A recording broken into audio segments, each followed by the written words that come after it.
Hello everyone and lecture 10 में आप सभी का स्वागत है। बात करेंगे हम यहाँ पर प्रोफेशनल एबिलिटी के इम्पॉर्टेंट टॉपिक के बारे में। जो है यहाँ पर इज़म जितने भी हमारे हैं उसको हम डिटेल में डिस्कस करेंगे। आगे बढ़ने से पहले जो एक ज़रूरी चीज़ मैं यहाँ पर आपको दिखा दूँ, जो कि इसकी मैं पीडीएफ की बात कर रही हूँ। ठीक है, मुझे 10 सेकेंड लगेंगे उसको दिखाने में आपको। Hold on. ये जो पीडीएफ आप देख पा रहे हैं, ठीक है, स्क्रीन के ऊपर, राइट। ये जो पीडीएफ आप देख पा रहे हैं स्क्रीन के ऊपर, ये आपको ऐप जो है हमारा वहाँ पर मिल जाएगा। ठीक है, ये वाला, राइट। इसको मैं बहुत डिटेल में नहीं जाऊंगी क्योंकि मैंने ऑलरेडी ये पढ़ाया है और यहाँ पर नोट्स में भी आपको दे रखा है। हिंदी वाले बच्चों के लिए है, आइडियलिज्म एंड फिलॉसफी डॉक्ट्रिन। सवाल यहाँ से बनेगा, बहुत ध्यान से पढ़ने की ज़रूरत है कि आइडियलिज्म, डेफिनेशन ऑफ आइडियलिज्म क्या है। सवाल यहाँ से बनेगा, मैं बता देती हूँ एक बार फटाफट ताकि आगे हम बढ़ पाएँ, राइट। और यहाँ पर शिक्षा में प्रकृतिवाद जो बच्चे पूछ रहे थे, इंग्लिश वाले अगर कंफर्टेबल है तो वो भी जा पढ़ सकते, कोई दिक्कत वाली बात नहीं। इतना भी कठिन हिंदी नहीं लिखी है कि आप नहीं पढ़ पाएंगे, क्योंकि अध्यापक बनने वाले हैं तो अंग्रेजी हिंदी पे आपकी कमांड अच्छी होनी चाहिए। प्रकृतिवाद का अर्थ क्या है, ठीक है, इसके ऊपर बात की गई है, ये वाला, ठीक है। और इनके बारे में पढ़ लीजिएगा कि किसने क्या कहा है। हालांकि मैंने आपको जो स्लाइड टेलीग्राम पे प्रोवाइड कराई है उसमें मैंने सारा कंपैरेटिव स्टडी मेंशन किया है, आइडियलिज्म, प्रैग्मेटिज्म, रियलिज्म और साथ में नेचुरलिज्म के बारे में। दोनों में डिफरेंस क्या है ये बहुत इंपॉर्टेंट है, स्किप मत कीजिएगा, वेरी इंपॉर्टेंट स्लाइड। ठीक है, इसको मैं आपको शाम को प्रोवाइड करा दूंगी टेलीग्राम पे, तो इसको देख लीजिएगा फाइल सेक्शन में, जो काफी जरूरी है, बहुत इंपॉर्टेंट है, बार बार कह रही हूँ। सवाल बनेगा यहाँ से दोनों के डिफ्रेंसिएशन में, और प्रकृतिवाद क्या है और आदर्शवाद में डिफ्रेंसिएशन क्या है। ठीक है, चलिए अब बात कर लेते हैं पीपीटी वाले सेक्शन की, जो हमारा यहाँ पर ऑलरेडी चल रहा है। 2 पार्ट्स में मैंने डिवाइड किया है इसको। तो पहले मैं यहाँ पर आपको जो प्रोवाइड करवाऊंगी लेक्चर 10 में, हम बात करेंगे यहाँ पर सबसे पहले कि डिफ्रेंसिएशंस के साथ साथ आपको जो इक्वल स्टडी क्या करनी है और साथ में कैसे आपको ध्यान रखना है। जहां पर कह रही हूँ इंपॉर्टेंट है वो आपको पढ़ना है। चलिए, which school of philosophy believes in education according to nature, है ना, नेचर के ऊपर बात कर रहे हैं। मैं डिटेल में नहीं जाऊंगी, मैं पहले कहा है क्योंकि मैं ऑलरेडी सब कुछ बता चुकी हूँ। Idealism, realism, naturalism, pragmatism. तो इसका राइट आंसर क्या है उसके ऊपर बात करने से पहले मैं एक चीज आपको बता दूं कि ये मत समझिए कि एक क्वेश्चन को मैंने पढ़ाया है यहाँ पर और बाकी चीजें मैंने स्किप की हैं। स्किप अगर आप कर रहे हैं तो it's completely your fault, because questions के ऊपर जब कहा जा रहा है, डेफिनेशन बताया जा रहा है, तो उनको सुनने की बहुत जरूरत है। if you people have a less time, so don't forget to make the video on 2x and don't forget to watch the whole video in one go, right। तो बहुत जरूरी हो जाएगा आपके लिए। तो नेचर के ऊपर बात की है, तो नेचुरलिज्म जाहिर सी बात है कि इसका एक सही आंसर यहाँ पर बनता है, जिसके बारे में रूसो भी बात करते हैं। ठीक है, नेचुरल डेवलपमेंट के ऊपर बात की कि बच्चे का जो नेचुरल डेवलपमेंट है वो नेचर के हिसाब से होना चाहिए, कि बच्चे को फ्री छोड़ दो, जो रूसो कहते हैं, और उसको नेचर से सीखने दो। अब इसका मतलब ये नहीं कि बच्चा भाई आग में कूद रहा है, गिरने वाला, तो उसको छोड़ना नहीं। टीचर का काम क्या है, गाइड का काम क्या है ना, कि आपको सिर्फ कमांड नहीं देना है, आपको बताना है कि सही और गलत क्या है ना। आपको बताना है कि अगर तुम यहाँ से गिरोगे तो तुम्हें चोट लग सकती है या तुम्हारा नुकसान हो सकता है, और उसको फ्री छोड़ना, एक्सप्लोर करने के लिए चीजों को। अब कोई बच्चा क्लास में बैठा, उसको आप पढ़ाए जा रहे हो कि पत्ते जो हैं ग्रीन होते हैं, ग्रीन होते हैं, ग्रीन होते हैं। कभी दिखाया नहीं आपने जाकर के बगीचे में, या फिर कभी भी प्लांट ने उसको दिखाने की कोशिश की कि पत्ते का जो कलर होता है ग्रीन होता है, या पेन जो है इतने ऐसे लिखा जाता है, पेन को ऐसे पकड़ा जाता है, ये बहुत इंपॉर्टेंट है। और हमने कहा कि एक्सपीरियंसेस, तो बच्चे का एक्सपीरियंस क्या है, कि बच्चे को जब हम कह रहे हैं कि लीव्स, राइट, पत्ते, तो उसके दिमाग में एक कलर हिट कर रहा है कि भाई ग्रीन, राइट, कि हर एक पत्ता जो क्या है ग्रीन होता है, जो कि यूनिवर्सल ट्रूथ है। ऐसा नहीं है कि आप लंदन अमेरिका में जाओगे तो पत्तों के कलर लाल हो जाएंगे, वहां पर एक्सेप्शन इज ऑलवेज देयर, ठीक है, मैटर करता है, बट क्या है यूनिवर्सल ट्रूथ क्या है कि एक्सपीरियंस से हम सीखते हैं। आगे बात करेंगे मेजर फिलोसफीज। सवाल बनेगा कहां से, यहाँ से सवाल बनेगा, कहां से, यहाँ से, दोनों में डिफ्रेंसिएशन बन सकते हैं। आइडियलिज्म वाले विचारधारा के ऊपर बात करते हैं, रियलिज्म वाले रियलिटी के ऊपर, प्रैग्मेटिज्म कहते हैं कि प्रैक्टिकलिटी इंपॉर्टेंट है, जो कि रूसो ने नेचुरलिज्म में बात की है, और एग्जिस्टलिज्म बात करते हैं चॉइस के ऊपर। सवाल यहाँ से बनने की संभावना कम है। ठीक है, ये बहुत इंपॉर्टेंट है सवाल।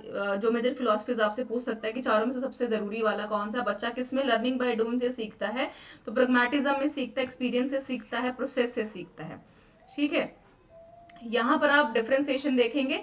नेचुरलिज्म कहता है कि फॉलो द नेचर, एक्सप्लोर करो, ये स्लोगन है। प्रैग्मेटिज्म कह रहा है कि फिजिकल एंड सोशल इन्वायरमेंट दोनों ही इंपॉर्टेंट है, कि टीचर भी इंपॉर्टेंट है, इन्वायरमेंट भी इंपॉर्टेंट है, और बच्चा तो इंपॉर्टेंट है, सेंटर में जो रहेगा यहाँ पर, है ना। स्पिरिचुअलिज्म कहता है क्या, आइडियलिज्म वाले स्पिरिचुअलिज्म के ऊपर बात करते हैं। रियलिज्म कहता है कि प्रिपेयर करो उसे कंप्लीट रियल लाइफ के लिए, जो हम लैब में एक्सपेरिमेंट्स करते हैं। चाइल्ड सेंटर्ड एजुकेशन कौन बात करता है, नेचुरलिज्म वाले। प्रैग्मेटिज्म कहते हैं कि experience centred and child centred दोनों होने इंपॉर्टेंट है। टीचर सेंटर्ड कौन बात करेगा, आइडियलिज्म की, गुरु ज्ञान दे रहा है, बच्चे सुन रहे हैं, कंठस्थ कर रहे हैं, उसको याद कर रहे हैं। रियलिज्म कहते हैं चाइल्ड सेंटर्ड होना चाहिए। नेचुरलिज्म कहता है कि किताब जो है बुकिश नॉलेज को हमें अपोज करना है, उसको हमें बढ़ावा नहीं देना है, किताब क्या कह रही है सिर्फ उसी को फॉलो नहीं करना है। प्रैग्मेटिज्म कहते हैं कि एक्सपीरियंस एंड एक्सपेरिमेंट्स बहुत इंपॉर्टेंट है, कि बच्चे को बताओ कि भाई यहाँ पर नेचर कैसा है, किताब कैसी दिखती है, यहाँ पर पेन कैसे दिखते हैं, या फिर आपके आसपास जो भी आपके कमरे में या फिर जहां बैठे हैं जो सामान है वो कैसा दिखता है ना, ये बताना बड़ा इंपॉर्टेंट है। इसलिए हम विजुअलाइजेशन की बात करते हैं, इसलिए हम स्मार्ट बोर्ड की बात करते हैं, हम स्मार्ट स्टडी की बात करते हैं। एम्फोसाइज बुकिश नॉलेज के ऊपर उनका फोकस है, कि किताबी ज्ञान के ऊपर वेदों को पढ़ना इंपॉर्टेंट है, ताकि हम धर्म के बारे में जान पाए। रियलिज्म कह रहे हैं कि वोकेशनल यानी कि टेक्निकल एजुकेशन बड़ी इंपॉर्टेंट है, जहां पर हम हैंड एक्सपीरियंसेस के ऊपर बात करते हैं, कि केमिकल रिएक्शन पढ़ाने से काम नहीं चलेगा, बहुत इंपॉर्टेंट है कि बच्चों को ले जाकर लैब में दिखाओ कि भाई जो एक्सपेरिमेंट्स होते हैं या रिएक्शंस होती है इस तरीके से काम करते हैं। ये हिंदी में है, पॉज करके इसको पढ़ लीजिएगा, जरूरी है। आदर्शवाद किसने बोला, प्रकृतिवाद के कौन बात करता है, और प्रयोजनवाद के ऊपर कौन बात करता है, ये मैंने बता दिया आपको कि किसने बात की है, क्या कहना चाहते हैं, क्या भूमिका है बच्चे की, टीचर की क्या भूमिका है, ये बहुत जरूरी है। ये सवाल बनेगा, ये इंपॉर्टेंट है, स्टार मार्क कर रहे हो। नेक्स्ट देखिए, नेचुरलिज्म में चारों में डिफरेंस क्या है। नेचुरलिज्म कहते हैं कि learning by doing and observation method, बच्चे को ऑब्जर्व करो, है ना। प्रैग्मेटिज्म कहते हैं कि learning by activity project method, सबसे इंपॉर्टेंट सवाल बनेगा यहाँ से, कि बच्चे को काम दो, ग्रुप में काम कराओ, बच्चे सीखे मिलकर। आइडियाज कहते हैं कि क्वेश्चनिंग मेथड, स्टोरी टेलिंग बहुत इंपॉर्टेंट है, जो कि गुरु ज्ञान दे रहा है बैठ के यहाँ पर, और बच्चे सुन रहे हैं कि कैसी चीजें काम करती हैं। आइडियलिज्म कहते हैं कि inductive and deductive logical reasoning बहुत इंपॉर्टेंट है, सेंसेस से सीखना बहुत इंपॉर्टेंट है, एक्सपीरियंस को करके सीखना बड़ा जरूरी हो जाएगा, उसके बारे में बात करते हैं। नेचुरलिज्म में देखिए खेल विधि बहुत इंपॉर्टेंट है, जैसे कि बाला वाटिका आजकल केवीएस ने इंट्रोड्यूस किया है ना, उसके ऊपर हम बात कर रहे हैं केवीएस वालों ने। लर्निंग बाय एक्सपीरियंसेस बहुत इंपॉर्टेंट है, कि एक्सपीरियंस से सिखाओ, वही जो मैंने शुरू में आपको पत्ते वाली एग्जांपल दी है। कन्वर्सेशन मेथड, बातचीत करो बच्चे के साथ। आइडियलिज्म कहता है कि गुरु से बातचीत करो, समस्याओं का समाधान पूछो, और गुरु जो कह रहा है उसको सुनो और उसके ऊपर इंप्लीमेंटेशन करो, है ना, अपना माइंड मत लगाओ। रियलिज्म कहता है कि ऑब्जर्वेशन इंपॉर्टेंट है। नेचुरलिज्म कह रहा है कि डायरेक्ट मेथड और ह्यूरिस्टिक यानी खोज विधि इंपॉर्टेंट है, सवाल बनेगा यहाँ से, बहुत इंपॉर्टेंट है कि बच्चे को प्रोजेक्ट दो, काम दो, बच्चा दिमाग का इस्तेमाल करे, कॉग्निटिव लर्निंग का, अपने हाथों का, अपने फिजिकल जो उसके उसका जो स्ट्रेंथ है उसका इस्तेमाल करे। मेथड ऑफ इंटीग्रेशन बहुत इंपॉर्टेंट है, सीख पाए, है ना, इंडक्टिव मेथड के माध्यम से इंटीग्रेट करे किसको, दिमाग को। पेन पकड़ना है तो उसको बताए कि भाई ऐसे पेन को जो आपका कोऑर्डिनेशन है हाथों का कैसे काम करता है। Lecture method, debate and discussion, ये किसके पार्ट है, आइडियलिज्म के। सवाल बन सकता है कि यहाँ पर कौन सा इज्म इसको जो है अप्रोच करता है। लेक्चर मेथड जैसे मैं समझा रही हूँ, वन वर्ड इंटरेक्शन हो रहा है, क्लास में टीचर आया, उसने अपनी बात की, उसने ये नहीं पूछा कि समझ में आया कि नहीं आया, सवाल नहीं आपने वहां से पूछे वहां से, तो जब आपस में सामने से इंटरेक्शन नहीं होगा तो वो सक्सेसफुल नहीं हो पाएगा। रियलिज्म कह रहे हैं कि एनालिसिस एंड सिंथेसिस बहुत इंपॉर्टेंट है, कि एनालिसिस करो और उसको सिंथेसिस भी करके देखो काम को, अपने जो आपका इंसाइट है, आपका अपना भी तो कुछ दिमाग है, लॉजिक है।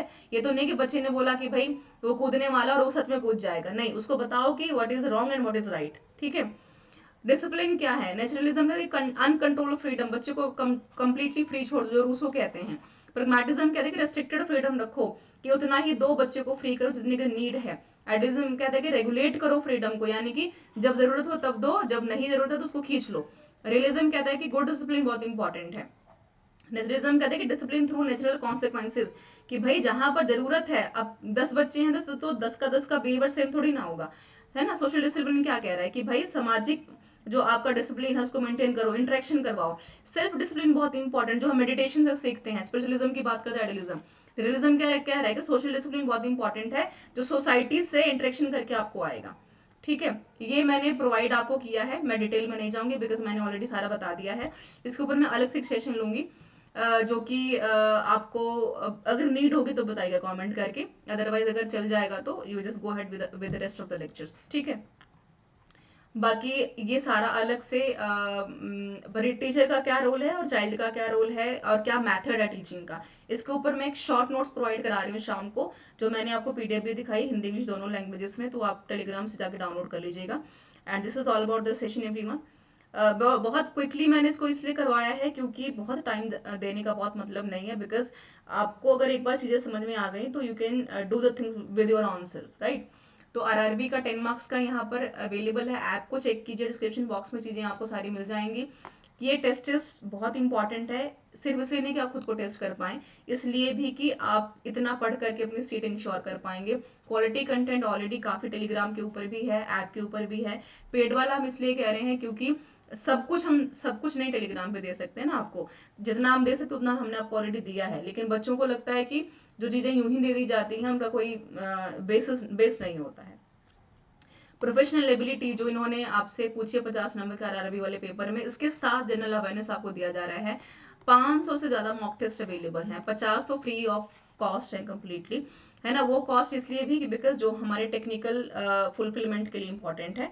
So this is all about the session everyone, important links are available there. Telegram को आप बिल्कुल चेक कर सकते हैं, एंड यूट्यूब लिंक जहां पर प्ले लिस्ट में जाकर के आप चीजों को देख सकते हैं। EMRS का, ठीक है, आई थिंक 500 से ज्यादा वीडियोज अवेलेबल हैं प्लेलिस्ट के माध्यम से यूट्यूब के ऊपर, उनको देखिए। पीडीएफ भी सारी अवेलेबल है टेलीग्राम के ऊपर, उनको पढ़ लीजिए। और मैंने आरआरबी की बात की है तो सारा कंटेंट आपको दे दिया गया है, उसको पढ़िए, किताब भी है, नोट्स भी हैं। इससे ज़्यादा आपको नहीं पूछेगा एग्जामिनेशन में। यहाँ पर स्टार मार्क कर रहे हैं, ये इंपॉर्टेंट है। प्रैग्मैटिज्म, नेचुरलिज्म और आइडियलिज्म, तीनों में डिफरेंस। रियलिज्म इसलिए बहुत नहीं पूछेगा, या तो रियलिज्म पूछेगा, आइडियलिज्म पूछेगा, रियलिज्म पूछेगा, या तो नेचुरलिज्म पूछेगा। रियलिज्म और प्रैग्मैटिज्म साथ में नहीं पूछेगा, बिकॉज थोड़ा सा कंफ्यूज करते हैं। कौन कहता है और क्या प्रिंसिपल्स हैं, प्रिंसिपल्स ऑफ एजुकेशन बहुत इंपॉर्टेंट है, ये वाला मैं आपको डिटेल में पढ़ा दूंगी। अगर आप खुद पढ़ लेंगे तो बहुत अच्छी बात है, कमेंट करके मुझे बताइएगा। If there is a need to take a lecture, so don't forget to mention in the comment box. If you can go ahead with on self, तो फिर वो प्रैग्मैटिज्म वाली बात हो जाएगी। This is all about the session, thank you so much for being with me everyone.